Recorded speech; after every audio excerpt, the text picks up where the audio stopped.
आज के इस वीडियो में हम पढ़ने वाले हैं स्कीमा को, तो वीडियो में अंत तक बने रहें। हेलो दोस्तों, welcome to tech with Yogesh, जहां टेक्नोलॉजी को बनाया जाता है सिंपल और इजी। सबसे पहले देखेंगे कि स्कीमा क्या होता है। स्कीमा डेटाबेस की लॉजिकल स्ट्रक्चर या ब्लूप्रिंट होता है। जैसे कोई इंजीनियर घर बनाने से पहले उसका नक्शा तैयार करता है, वैसे ही डेटाबेस बनाने से पहले उसकी स्कीमा तैयार किया जाता है। स्कीमा हमें बताता है कि डेटाबेस में कितनी टेबल्स होंगी, टेबल्स में कौन कौन से कॉलम होंगे और कॉलम का डेटा टाइप क्या होगा, कौन सी की यूज होगी, टेबल्स के बीच रिलेशनशिप कैसा होगा। यानी स्कीमा डेटाबेस का डिज़ाइन है, डेटा नहीं। अब इसको एक एग्जांपल से समझते हैं। मान लीजिए हमें लाइब्रेरी मैनेजमेंट सिस्टम बनाना है। डेटाबेस बनाने से पहले हमें यह डिसाइड करना होगा कि कितनी टेबल्स बनेंगी, जैसे बुक्स टेबल, ऑथर टेबल्स और मेंबर टेबल्स।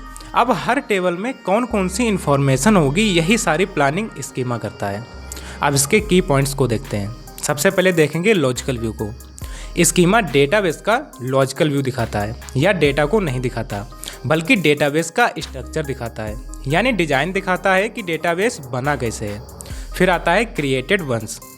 स्कीमा सामान्यतः डेटाबेस डिजाइन करते समय एक बार बनाया जाता है। इसके बाद डेटा बदल सकता है, लेकिन स्कीमा बार बार नहीं बदलता। अब देखेंगे कि स्कीमा में कौन कौन सी चीज़ शामिल होती है। सबसे पहले टेबल्स। स्कीमा में सबसे पहले टेबल्स डिफाइन किए जाते हैं, जैसे बुक्स, ऑथर्स, मेंबर्स। फिर आता है कॉलम एंड डेटा टाइप। फिर हर टेबल के कॉलम्स डिफाइन किए जाते हैं, जैसे बुक आईडी, टाइटल, प्राइस। फिर आते हैं कांस्टेंट। स्कीमा में कांस्टेंट भी डिफाइन किए जाते हैं, जैसे प्राइमरी की, फॉरेन की, यूनिक की, नॉट नल, ताकि डेटा सही और सुरक्षित रहे। फिर आता है रिलेशनशिप। स्कीमा यह भी बताता है कि टेबल्स आपस में कैसे जुड़ी हुई हैं। यही डेटाबेस का सबसे महत्वपूर्ण भाग होता है। अब एक एग्जाम्पल लेते हैं लाइब्रेरी स्कीमा का। यहाँ बुक्स टेबल में ऑथर आईडी मौजूद है और ऑथर टेबल में भी ऑथर आईडी मौजूद है।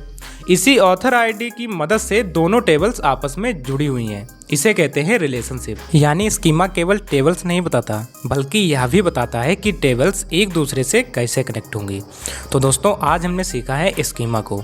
तो अगर आपको आज का वीडियो हमारा पसंद आया है तो वीडियो को लाइक करें, शेयर करें और हमारे चैनल को सब्सक्राइब करें। मिलते हैं नेक्स्ट वीडियो में।